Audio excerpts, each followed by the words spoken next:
जय हिंद सभी को। 7th क्लास में आप सभी लोगों का स्वागत है। मैं अमरजीत सर। इस वीडियो के अंदर हमने चैप्टर नंबर 2 स्टार्ट किया था पॉलिटिकल का, राष्ट्र और राज्य। इस चैप्टर के बारे में हम पढ़ रहे थे। पिछली वीडियो के अंदर आप लोग को नोट्स वगैरह सारा दे दिया था मैंने। अच्छे लगे हो नोट्स तो जरूर कमेंट करना, ठीक है। तो बच्चों, इस वीडियो के अंदर हम जानने वाले हैं राष्ट्रीयता के तत्व या घटक। उसके बाद हम जानेंगे राज्य के बारे में, ठीक है। पिछले वीडियो के अंदर हमने जाना था कि राष्ट्र और राष्ट्रीयता क्या है, उसके बाद हमने जाना राष्ट्र और राष्ट्रीयता में अंतर, ठीक है। तो इस वीडियो के अंदर हम जानने वाले हैं राष्ट्रीयता के तत्व, यानी कि राष्ट्रीयता उत्पन्न कैसे होती है। मैंने बताया था कि राष्ट्र और राष्ट्रीयता में क्या अंतर होता है। तो राष्ट्र क्या है, एक देश हो गया, ठीक है। और राष्ट्रीयता क्या है, उस देश में उत्पन्न होने वाली प्रेम भावना लोगों के अंदर। यानी कि राष्ट्रीयता होगी यानी प्रेम भावना होगी तो आप किसी राष्ट्र का निर्माण कर सकते हैं, ठीक है। तो चलो देखो, इसमें क्या है कि क्या क्या होना चाहिए राष्ट्रीयता उत्पन्न करने के लिए, यानी राष्ट्रीयता के लिए क्या क्या होना चाहिए। तो ये 5 पॉइंट हैं। बाकी नोट्स में आप लोग को बहुत अच्छे से लिखा हुआ है, सारी चीजें मिल जाएंगी। मैं यहाँ पे अच्छे से समझा देता हूँ, समझो बस, ठीक है। दिमाग यहीं रखे रहना, वरना दिमाग क्या हो जाएगा, कमेंट में लिख देना, ठीक है। आगे देखो, तो समान जाति या नस्ल, यानी कि अगर आप अपने आप को देश में रहते हुए अगर कोई भेदभाव ना करो, ये मानो कि हमारी जाति सेम है और नस्ल सेम है, इन सब के आधार पर कोई भेदभाव ना हो, तो लोगों में क्या उत्पन्न होगी, एक राष्ट्रीयता वाली भावना उत्पन्न होगी, ठीक है। कोई भेदभाव नहीं होगा, सब लोग आपस में प्यार मोहब्बत से रहेंगे। समान जाति या नस्ल, इन सब के आधार पर कोई भेदभाव नहीं होगा। तो समान सबको समझना है, इक्वल समझना है सबको। किसके आधार पर, जाति नस्ल इन सब के आधार पर, ठीक है। तो देखो जरा, ये वाला समझ में आया, समान जाति या नस्ल। क्या समझना है, अपने आप को समान समझना है, ठीक है। देश में रहते हुए जब ही तो क्या उत्पन्न होगी, राष्ट्रीयता उत्पन्न होगी, यानी प्रेम भावना उत्पन्न होगी। किसके प्रति, देश के प्रति प्रेम भावना उत्पन्न होगी, ठीक बा, ठीक बा। देखो, तो समान भाषा, दूसरा क्या है, समान भाषा। तो एक अपना बोल सकते हैं यहाँ पे कि समान भाषा होनी चाहिए। सब लोग को ये पता होगा कि 1953 में देश के अंदर राज्य पुनर्गठन की मांग उठी थी। उससे पहले ही मांग उठी थी कि भाषा के आधार पर राज्यों का पुनर्गठन करना है, ठीक है। तो यहाँ क्या हुआ था, जब सरकार ने देखा ये सारी चीजें, तो सरकार ने मतलब यहाँ राज्य क्या कर रहे थे, सभी राज्य भाषा के आधार पर अलग अलग राज्य बांटना चाह रहे थे, ठीक है। तो यहाँ क्या है कि समान भाषा होनी चाहिए सबकी। तो 1953 के अंदर ये बात सामने आ गई और सरकार ने इस बात को मतलब राज्य पुनर्गठन आयोग का गठन कर दिया।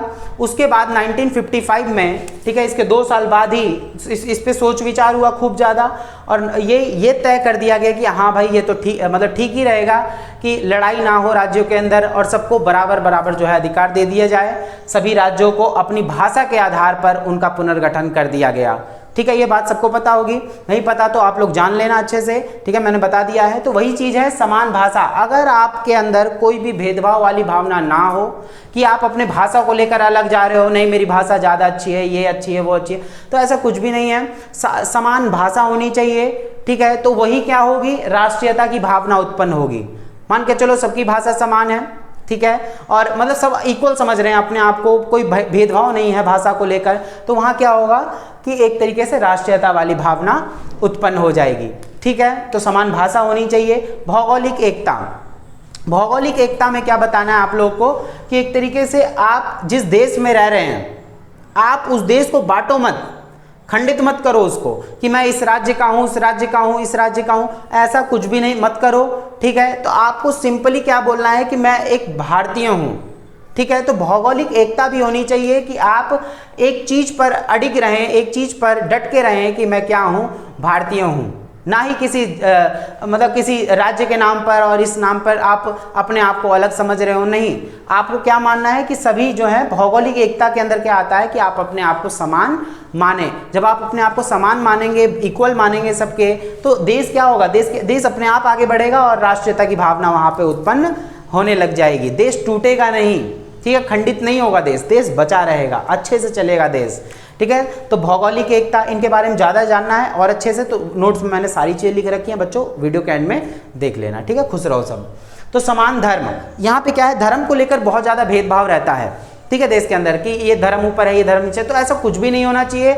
सभी को जो है अपना धर्म मतलब यहाँ वैसे तो बोला गया हमारा देश जो है धर्मनिरपेक्षता वाला देश है और है भी, तो यहाँ क्या है कि आप अपने धर्म को लेकर कोई भी ऊंच नीच ना करें, ठीक है, कोई भी ऊंच नीच ना करें, सब समान है, सारे धर्म बराबर माने, कि कोई धर्म ऐसा ना हो कि अपने आप को ऊंचा दिखाए या किसी को नीचा दिखाया जा रहा है, तो ऐसा बिल्कुल भी नहीं होना चाहिए। समान धर्म माने, जब ही तो राष्ट्रीयता की भावना उत्पन्न होगी, ठीक है। 1947 सबसे बड़ा एग्जाम्पल है, उस टाइम पे सभी चीज निकल कर सामने आई थी, तो वहां क्या है कि अपने अपने देश के लिए सब लड़ने लग गए, ठीक है। तो ऐसी भावना नहीं होनी चाहिए, देश खंडित हो जाएगा इससे, ठीक है। तो खंडित ना हो, देश हमारा बचा रहे, अच्छे से चलता रहे, इसके लिए क्या होना चाहिए, समान धर्म, अपने धर्म को बराबर मानो, किसी को ऊंचा नीचा नहीं दिखाना है, सब बराबर है यहाँ पे, ठीक है। तो उसके बाद देखो राजनीतिक एकता, अगर हम ये सारी चीजें कर देंगे, समझ आ रही बात, अगर ये सारी चीजें होंगी हमारे पास, समान धर्म, भौगोलिक एकता, समान भाषा, समान जाति या नस्ल, सब इक्वल होगा, तो उसके बाद क्या है कि राजनीतिक एकता भी उत्पन्न होगी, यानी कि जनता और सरकार के बीच में अच्छा तालमेल बनेगा, कि जो हमारी सरकार है वो हमारे लिए अच्छे से कार्य कर रही है, ठीक है। तो बहुत सारी चीजें हैं इसके अंदर, तो राजनीतिक एकता होनी चाहिए, यानी कि जनता और सरकार के बीच में तालमेल होना ही चाहिए, जब ही देश अच्छे से चल पाएगा, वरना नहीं चल पाएगा। तो मैंने आपको बता दिया है कि राष्ट्रीयता के तत्व क्या होते हैं, इनके बारे में मैंने बहुत अच्छे से टॉपिक बना रखे हैं, पूरे मतलब पैराग्राफ में सबको बांट रखा है, आप नोट्स में देख सकते हैं, वीडियो के एंड में ये सारी चीज़ मैंने आपको समझा दिया। ये किसके लिए जरूरी है, राष्ट्रीयता के लिए। और राष्ट्रीयता क्या होती है, एक प्रेम भावना होती है, किसके लिए, देश के लिए। क्लियर हो गया, किसी भी चीज़ के लिए राष्ट्रीयता आप बता सकते हैं, तो उस चीज़ को आगे बढ़ाया जाएगा राष्ट्रीयता के आधार पर, ठीक है। तो ये चीज याद रखना बच्चों। उसके बाद क्या है कि राज्य, अब यहां जान लेते हैं, बहुत इजी टॉपिक है, राज्य क्या होता है। तो राज्य क्या है, यह परिवारों और ग्रामों का एक संघ होता है। राज्य के अंदर कौन रहता है, देखो हम कई बार पॉलिटिकल उसमें यूज कर लेते हैं, राष्ट्र और राज्य एक ही होता है, ठीक है। तो कंफ्यूज नहीं होना, कई बार इसका जो शब्द है एक साथ ही यूज कर लिया जाता है, या तो राष्ट्र को राज्य भी बोल दिया जाता है, तो कंफ्यूजन में मत आना। राज्य की हम यहाँ बात कर रहे हैं कि राज्य किससे बना होता है, ठीक है। तो राज्य किससे बना है, परिवारों और ग्रामों का संघ होता है। राज्य की उसी आधार पर कुछ जिम्मेदारियां भी बनती हैं बच्चों, समझ में आई बात। तो जिम्मेदारियां देखो क्या है कि राज्य का उद्देश्य एक पूर्ण आत्मनिर्भर जीवन की स्थापना करना है। राज्य क्या करेगी, राज्य क्या करेंगे, अपने राज्य की जनता को जो है आत्मनिर्भर बनाएंगी। हर राज्य आत्मनिर्भर होगा तो अपना देश जो है वो खूब तरक्की करेगा, खूब आगे बढ़ेगा। बोलते हैं ना कि अगर बेटा तरक्की कर रहा है तो बाप भी उसके साथ साथ जो है ऊपर बढ़ता चला जाएगा, ठीक है। तो वही चीज है। तो राज्य का उद्देश्य क्या होता है कि सभी को आत्मनिर्भर करना। सभी राज्य आज सेल्फ डिपेंडेंट है अपने ऊपर, ठीक है, और बाकी उनके ऊपर तो केंद्र सरकार है ही। तो चलो देखो उसके बाद क्या है, राज्य क्या होता है, प्रजा और सरकार में विभक्त होता है। यानी कि राज्य किससे बना है, एक तरीके से लोगों से बना है, और प्रजा और सरकार के बीच में विभक्त होता है राज्य, ठीक है। तो यहाँ क्या है, दोनों के बीच में क्या होनी चाहिए बच्चों, बताओ, तालमेल होना चाहिए। किसके बीच में, प्रजा और सरकार के बीच में। अगर तालमेल होगा तो वो राज्य बहुत अच्छे से आगे बढ़ेगा, ठीक है। तो उसके बाद क्या है, हमें राज्य की आवश्यकता क्यों है। तो बहुत बार क्वेश्चन पूछता है आपके एग्जाम के अंदर कि हमें राज्य की आवश्यकता क्यों है भाई, क्यों जरूरत पड़ती है हमें राज्य की। तो दो इसमें तत्व हैं, वो जान लेते हैं हम लोग कि क्यों हमें राज्य की आवश्यकता पड़ती है। पहला है जीवन रक्षा के लिए।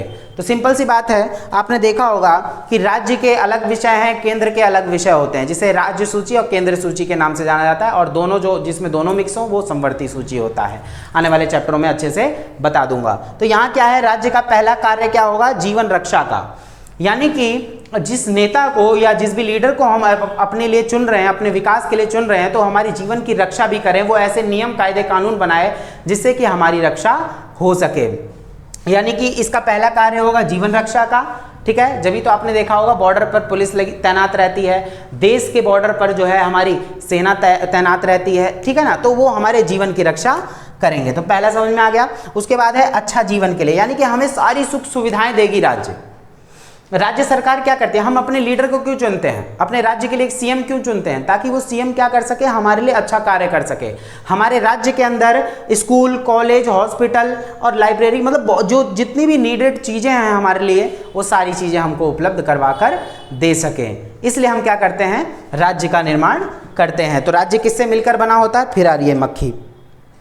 ठीक है, तो बच्चों राज्य किस चीज़ से बना हुआ है, तो यहाँ पे प्रजा और सरकार के तालमेल से बना हुआ है, और बोल सकते हैं कि राज्य क्या करेगी, हमें आत्मनिर्भर बनाएगी। समझ में आ गई बात।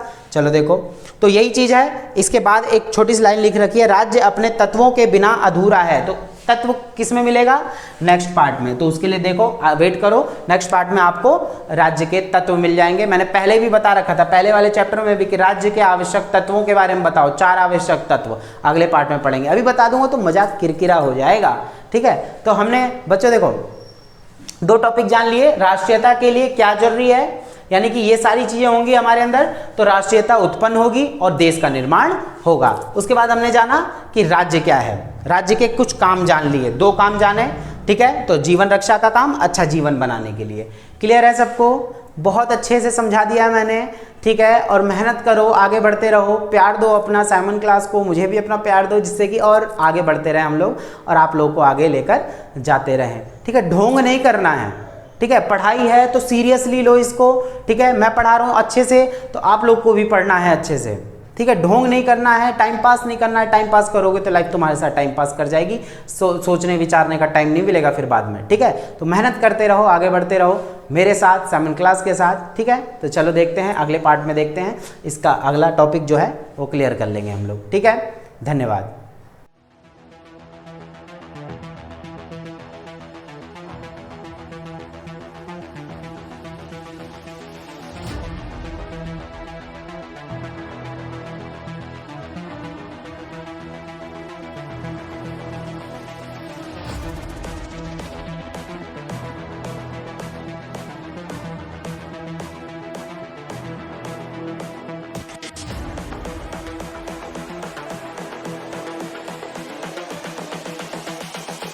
This is the future.